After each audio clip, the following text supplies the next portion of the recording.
మరి దైవ సేవకులకి నా హృదయపూర్వకమైన వందనాలు. నాకు ఇచ్చిన ఈ అవకాశాన్ని బట్టి అయ్యగారికి కూడా నా హృదయపూర్వకమైన వందనాలు. చేరి కూడి వచ్చిన మీ అందరికి కూడా నా హృదయపూర్వకమైన వందనాలు చెల్లిస్తున్నాను. మరి పోయిన సంవత్సరం అయితే మరి నేనైతే మీటింగ్స్కి 3 రోజులు వచ్చాను.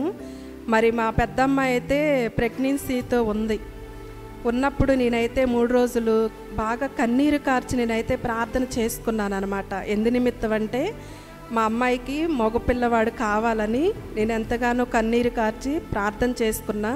మరి దైవ సేవకులకు కూడా నేను చెప్పి ఉన్నాను అనమాట, మగపిల్లోడు కావాలని చెప్పినప్పుడు దైవ సేవకులు కూడా ప్రార్థన చేశారు. మరి నేను ఆ 3 రోజులు ఉండి ఉపవాస ప్రార్థనలో ప్రార్థన చేయించుకొని మరి ఉపవాసం ఉండి మరి చేసుకొని వెళ్ళిన తర్వాత మరి 9వ నెల నిండిన తర్వాత అమ్మాయికి మరి హాస్పిటల్ తీసుకెళ్ళాను. మరి చూంచడం అయితే గుంటూరులో చూంచాను. మరి అక్కడ డబ్బులు చాలా అవుతాయని తెనాలి గవర్నమెంట్ హాస్పిటల్ తీసుకెళ్ళాను అనమాట. తీసుకెళ్ళినప్పుడు అక్కడ పలానా రోజు రాండమ్మా ఆపరేషన్ చేస్తానని చెప్పారు. తీసుకెళ్ళినప్పుడు వాళ్ళు ఒక రోజు అట్టి పెట్టుకొని 2వ రోజు ఈ అమ్మాయికి బాగా బీపీ ఎక్కువైపోయింది, గుంటూరు గవర్నమెంట్ హాస్పిటల్ రాస్తున్నాము, అక్కడికి తీసుకెళ్ళండి చెప్పినప్పుడు నాకు చాలా భయం వేసింది. ఎందుకంటే మరి ఇక్కడ చూస్తున్నారు కదా, ఆపరేషన్ ఇక్కడ చేస్తారనుకుంటే మళ్ళీ గుంటూరు రాస్తున్నారంటే ఈ అమ్మాయి చాలా క్రిటికల్ కేసులో ఉంది. మరి ఇక్కడైతే పరికరాలు లేవు. ఈ అమ్మాయికి బీపీ ఎక్కువ అవ్వటం వల్ల ఈ అమ్మాయి గురపవాతం వచ్చే అవకాశం ఉంది, కోమాలోకి వెళ్ళిపోవచ్చు, తల్లో బిడ్డ ఎవరో చెప్పలేము మేము, ఇక్కడుంటే ఇంకా ప్రమాదం అయిపోయింది, వెంటనే గుంటూరు హాస్పిటల్ తీసుకెళ్ళండి అని చెప్పినప్పుడు నాకైతే ఉన్నట్టుండి హఠాత్తుగా అట్లా చెప్పడం వల్ల చాలా వేదన అనమాట. అసలు ఎంత ఏడ్చామంటే మరి ఇక్కడ జాయిన్ చేసినప్పుడు బ్లడ్ కూడా తక్కువగా ఉంది. మరి బ్లడ్ ఎక్కించాలంటే మా సంఘ పెద్ద ఎఫ్ఎఫ్రావు మామయ్య గారు వాళ్ళ అబ్బాయిని, చిన్న అబ్బాయి కిషోర్ని పిలిపించానమాట. బ్లడ్ ఇస్తానన్నాడు అబ్బాయి. ఇస్తానన్నప్పుడు తెనాలి పిలిపిస్తే ఇంకెట్లా ఇదంతా జరిగిపోయింది. అర్జెంటుగా తీసుకెళ్ళిపోమంటున్నారు, ఎక్కువ టైం లేదు, హార్ట్ బీట్ కూడా పొట్టలో బిడ్డకి హార్ట్ బీట్ కూడా తక్కువగా ఉంది అని చెప్పారు. నాకైతే దిక్కు తోచని స్థితి, అసలు ఏం జరిగిద్దో ఏమో అదో టెన్షన్ అనమాట. ఇంకా వెంటనే అంబులెన్స్ మాట్లాడుకొని తీసుకెళ్ళిపోయిన తర్వాత ఇక్కడ ఎట్లా చెప్పారు అక్కడ కూడా అంతే చెప్పినప్పుడు అందరి చేత సంతకాలు చేయించుకున్నారు. మేమైతే ఏమీ చెప్పలేమమ్మా, ఇద్దరిలో ఒకళ్ళే అన్నారు.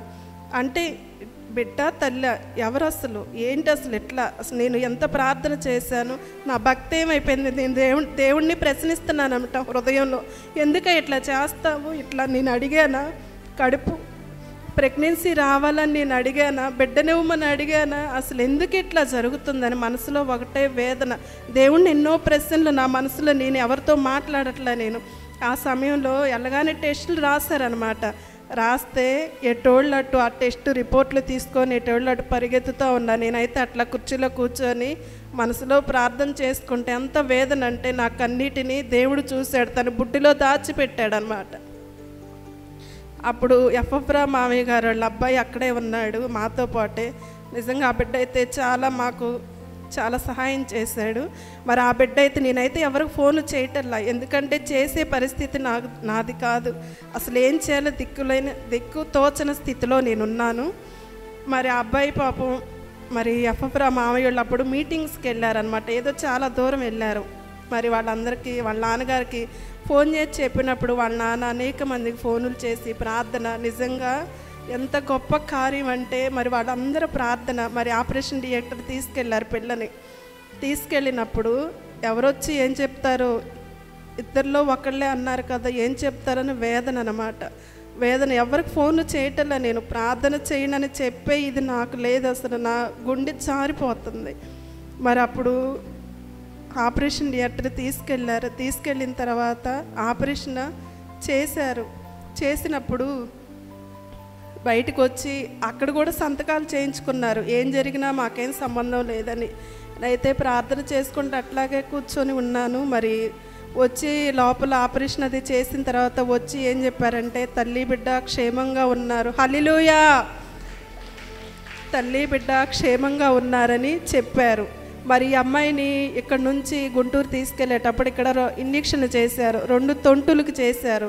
అవేమైనాయి అంటే ఆ ముందు ఎంత దూరం వెళ్ళిందో అంత దూరం బొక్కలు పడిపోయి 1 అంగుళం 2 అంగుళాల లోపలికి బొక్కలు పడిపోయి బూరిలాగా పొంగి ఆ కాలిన చర్మం ఎట్లా అయితే అట్లా అయిపోయింది.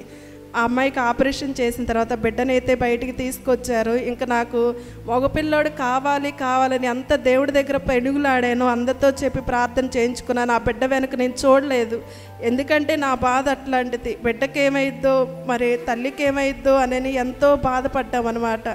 నిజంగా దేవుడు ఎంత గొప్ప కార్యం చేశాడంటే మరి ఆ అమ్మాయిని తీసుకొచ్చి ఐసీలో పెట్టారు. ఒక 5 రోజులు ఐసీలోనే ఉంచారు. 5 రోజుల దాకా ఆ అమ్మాయికి ఆహారం అదేం పెట్టలేదు. కానీ చాలా మరణ పడకలో నుంచి దేవుడు లేవనెత్తాడు.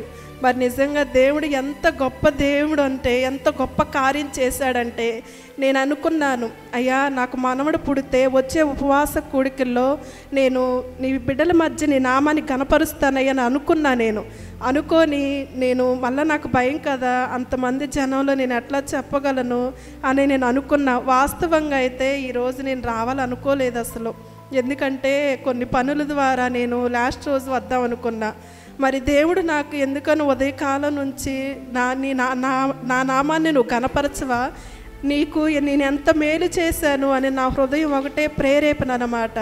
నిజంగా మరి దేవుడు ఎంత గొప్ప కార్యం చేశాడు, అందు నిమిత్తం నేను ఇక్కడికి రావాల్సి వచ్చింది. నిజంగా మరి దేవుడు గొప్ప కార్యం చేశాడు. అదే కాకుండా నేను ఏ సంవత్సరం ఉపవాస కూడిక జరిగించినా ఆ సంవత్సరం ఇక్కడికి వచ్చి ప్రార్థన చేసుకున్నప్పుడు నాకు ప్రార్థన అయిపోయిన తర్వాత ఏదో ఒకటి శుభకార్యం జరిగిద్దనమాట. దేవుడు ఈ ఉపవాస ప్రార్థన ఎప్పటికీ వ్యర్థం కాల. నేను ఇప్పుడు 4-5 సంవత్సరాల నుండి వస్తూ ఉన్నాను.